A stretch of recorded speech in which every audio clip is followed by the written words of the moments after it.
Changer Alex, parce que les Bordelais sont troisième à l'orée de ces matchs retour, deuxième meilleure attaque du championnat. Alors pas de mercato, on va donner du temps de jeu à des joueurs comme Fernando Cavenaghi qui était titulaire ce soir aux côtés de David Bellion. Mais avant toute chose, écoutez, regardez, c'est le premier coup de gueule de l'année 2008. C'est des malades. C'est pas incroyable d'avoir des malades pareils.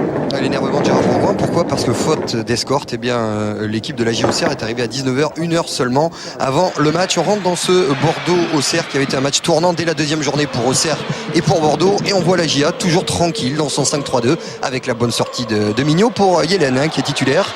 Il va s'en aller couloir droit, lui qui a un problème ratio occasion-but. Cette année, il le reconnaît. Le centre de Yellen, on joue depuis 2 minutes. Et la tête de Nicolae, le Roumain qui marque. Oui, le petit coup d'œil, il n'est pas hors jeu. Le super but de Nicolae, ça fait 1-0 pour la GIA. On va tout apprécier, souligner bien sûr les erreurs de défense des Girondins, mais quelle accélération, quel travail de Yerenus Yellen qui prend son temps pour se replacer par rapport au ballon et pour distiller ce centre qui empêche Ramé de sortir, même si les Marines sont étrangement passifs. Il y avait 4 maillots Marines, il y avait un seul blanc, c'est Nicolae qui marque son 7e but déjà pour l'une des valeurs sûres face au but désormais dans notre championnat. 11 minutes de jeu, ballon de Mikou pour Bellion, la lutte avec Sorin et Monsieur Lamarre qui montre le point de pénalty. On va répondre rapidement à vos interrogations.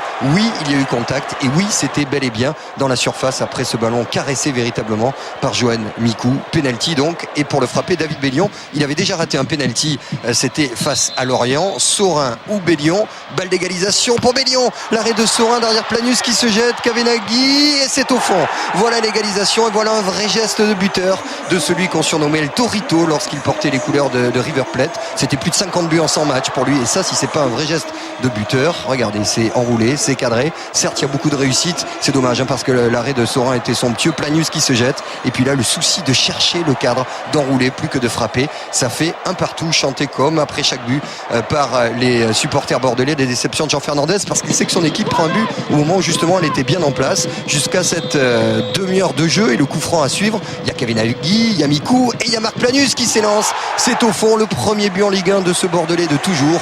Plus de 150 matchs en Ligue 1. La bise derrière presque paternaliste de Jean-Louis Gasset, tous les Bordelais tout à leur joie. Il avait marqué un but sur coup franc il y a 2 ans, mais son premier but en Ligue 1, le voilà, l'équilibre est parfait et ça permet aux Girondins, malgré une bonne première mi-temps, la JOCR de virer en tête, de mener 2-1 donc à la pause avec un Gérard Bourgoin qui a retrouvé ses nerfs mais qui est déçu parce que son équipe peut mener presque contre le cours du jeu. Bordeaux qui après 2 minutes de jeu retrouve Trémoulinas, titulaire côté gauche pour Bellion qui ne marque plus, on vous l'a dit, depuis 5 journées, mais là on va surtout souligner le travail de Trémoulinas et l'arrêt d'un Sorin qui a su rester debout sur ce coup-là. Ça fait 47 minutes, on était tout près du 3-1, mais Bordeaux est serein, Bordeaux est tranquille après une entame calamiteuse dans les pattes de cet homme qui est monstrueux. Alessandro Alonso, on est à 50 mètres du but.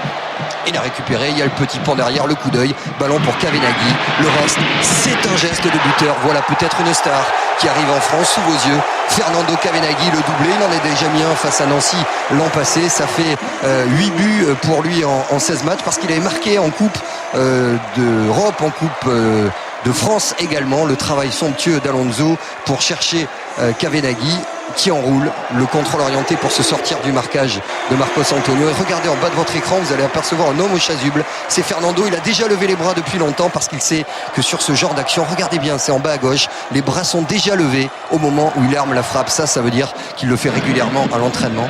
C'est un vrai buteur qui arrive. Il profite aussi de l'absence de Marwan Chamakh, parti à la CAN. Et pourquoi faire du mercato, dira Laurent Blanc après le match, lorsqu'on a ce style de joueur. Yerenus Yellen, lui, a toujours du mal à cadrer, même s'il est très mobile, et c'est dur pour la GIA. Laurent Blanc qui regrettera encore une fois l'entame poussive des Bordelais, mené comme face à Marseille après 120 secondes. Mais si on prend un but pour en marquer 3 voire 4, tant mieux, parce que le 4e, le voilà, il est signé David Bellion, c'est son 11e but.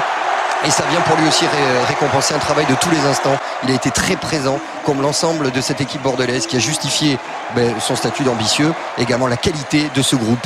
Ce sont vraiment 18 joueurs qui vont aller ferrailler pour aller chercher la Ligue des Champions, qui n'est pas un souhait dans cette période de vœux, a dit Jean-Louis Trio, mais bel et bien un objectif là-haut-là pour les Girondins. Et les premiers mots en Ligue 1 et dans le jour de foot de Fernando Cavenaghi. On l'écoute, il est au micro de Gaëtan Huard.